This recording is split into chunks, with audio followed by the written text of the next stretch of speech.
Tout le monde est prêt? Ouais! Bon, OK, tout le monde est prêt. Donc, Dan Simmons, Les Fils des Ténèbres, un roman de 1992, dont je vais vous lire quelques petits morceaux choisis, qui racontent un peu l'histoire de Dracula, le personnage historique. En partant du principe, comme je l'ai dit tout à l'heure, avant que ça soit enregistré, que l'auteur a pris le parti pris de dire que ce personnage historique était réellement un vampire. Je regardais par ses fenêtres. Ces petites fenêtres qui répandent maintenant sur moi si peu de lumière. J'avais alors 3 ou 4 ans et je regardais par ces fenêtres lorsqu'ils emmenaient les voleurs, les brigands, les meurtriers et les fraudeurs fiscaux de la prison surpeuplée de la place des conseillers au lieu d'exécution dans le donjon des joailliers.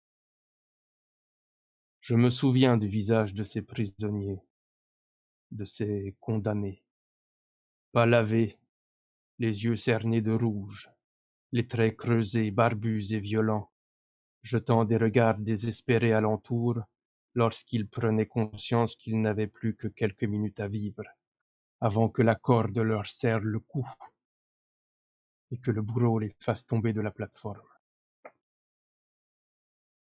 Mon père, Vlad Dracul, avait condamné ces gens-là à la pendaison.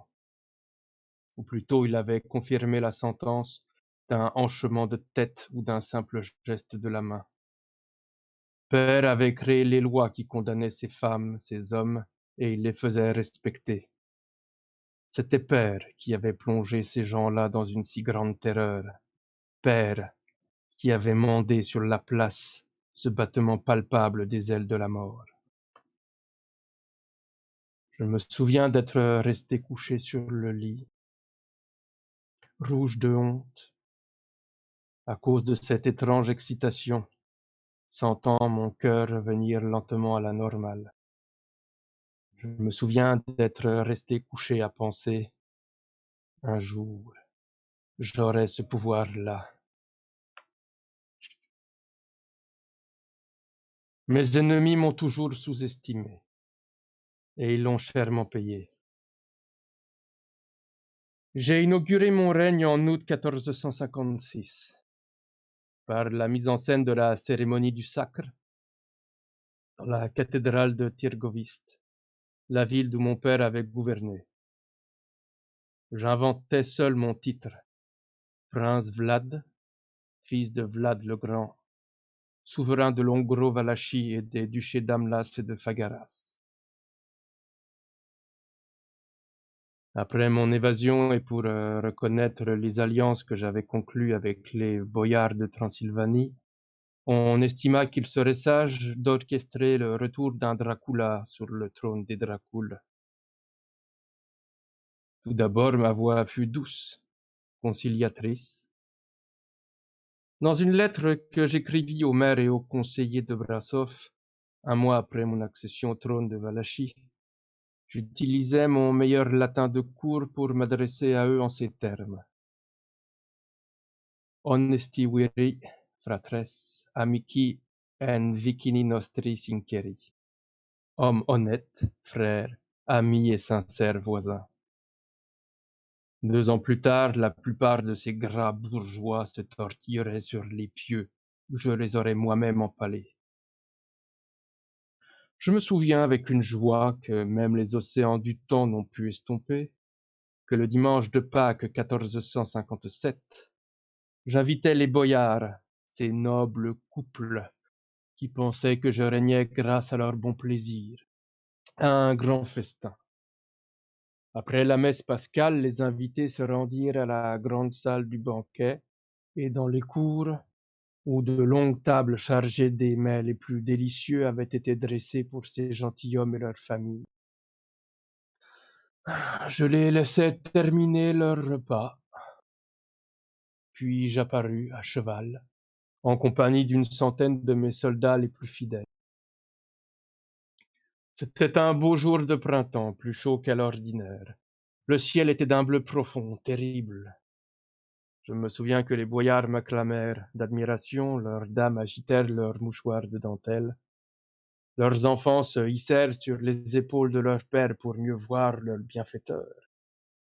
J'ôtais ma toque emplumée et les saluais pour répondre à leurs acclamations. C'était le signal que mes soldats attendaient. Les plus âgés des boyards et leurs dames, j'ordonnais qu'on les empale sur des pieux que j'avais fait planter hors des murs de la ville pendant que ces imbéciles sans méfiance assistaient à la messe. Je n'étais pas l'inventeur de ce mode de châtiment, mon père s'en était parfois servi. Mais à partir de ce jour, on m'appela Vlad Tepes, Vlad l'empaleur. Je ne détestais pas ce titre. Tandis que les plus vieux se tordaient encore sur les pales, je fis partir ce qui était assez robuste pour mon château sur l'Arguès, à 80 kilomètres de Tiergovist. Les plus faibles ne survécurent pas aux 3 jours de marche sans provisions. Mais qu'avais-je à faire d'eux? Les survivants, les plus forts, je leur fis construire le château de Dracula. Quelques boyards survécurent au mois que dura la reconstruction de mon nouveau foyer. Je les empalai en rang sur les parois dominant le village. Durant l'été 1457, je traversai les Carpates au col de Bran. Mes alliés, les Turcs, étaient aux prises dans un combat mortel à Bellegarde, mais j'avais d'autres comptes à régler. Dans les plaines proches de Tirgovist, je fonçai sur l'armée en retraite de Vladislav II, l'assassin de mon père. Je le vainquis en combat singulier. Quand il me demanda merci, j'enfonçai la pointe de ma courte épée sous sa mâchoire, la fis remonter jusque dans son cerveau et ressortir au sommet de son crâne. J'exposai sa tête pendant le reste de l'été au sommet de la plus haute muraille de Tirgovist. On en fit des chansons. Je bus le sacrement au cadavre décapité de Vladislav. Cet hiver-là, des ambassadeurs de Gênes venus à cour ôtèrent leurs chapeaux, mais gardèrent la tête en dessous. Quand je leur demandai poliment pourquoi ils restaient couverts en ma présence, l'un d'eux répondit: c'est notre coutume, nous ne sommes pas obligés d'ôter notre calotte, même lors d'une audience avec le sultan ou le saint empereur romain lui-même. Je me souviens d'avoir hoché judicieusement la tête. En toute justice, je souhaite reconnaître votre coutume, dis-je enfin. Les ambassadeurs s'inclinèrent en souriant, leur calotte toujours en place. Et même la renforcer, ajoutai-je. J'appelai mes gardes, choisis les plus longs clous que je pus trouver, et ordonnai qu'on les plantât en cercle autour des calottes dans le crâne des ambassadeurs hurlants. J'enfonçai moi-même le premier dans chacune des têtes en répétant comme une litanie: voyez, c'est ainsi que Vlad Dracula renforcera vos coutumes. Mes ennemis étaient légion. Je sus dès le début qu'il me faudrait inspirer le respect et la peur à tout homme si je voulais survivre.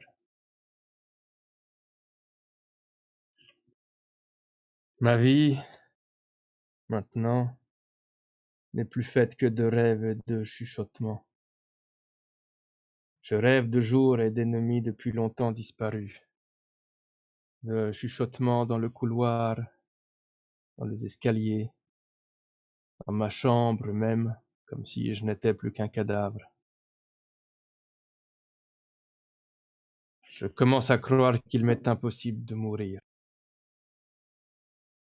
Cela fait presque 2 ans que je n'ai pris part au sacrement, mais la mort ne vient pas. Je reste couché dans la journée.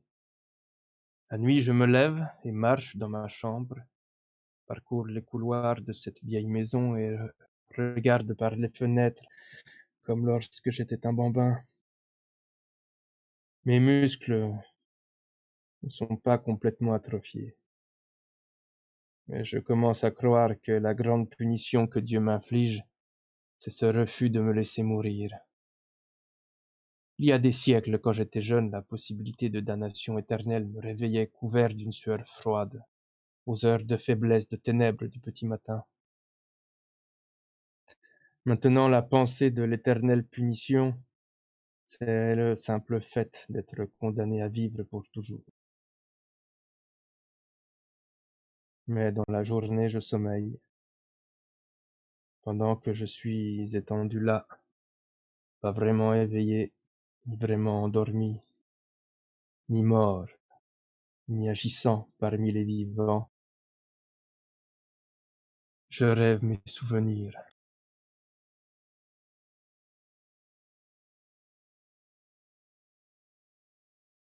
Voilà pour ce soir.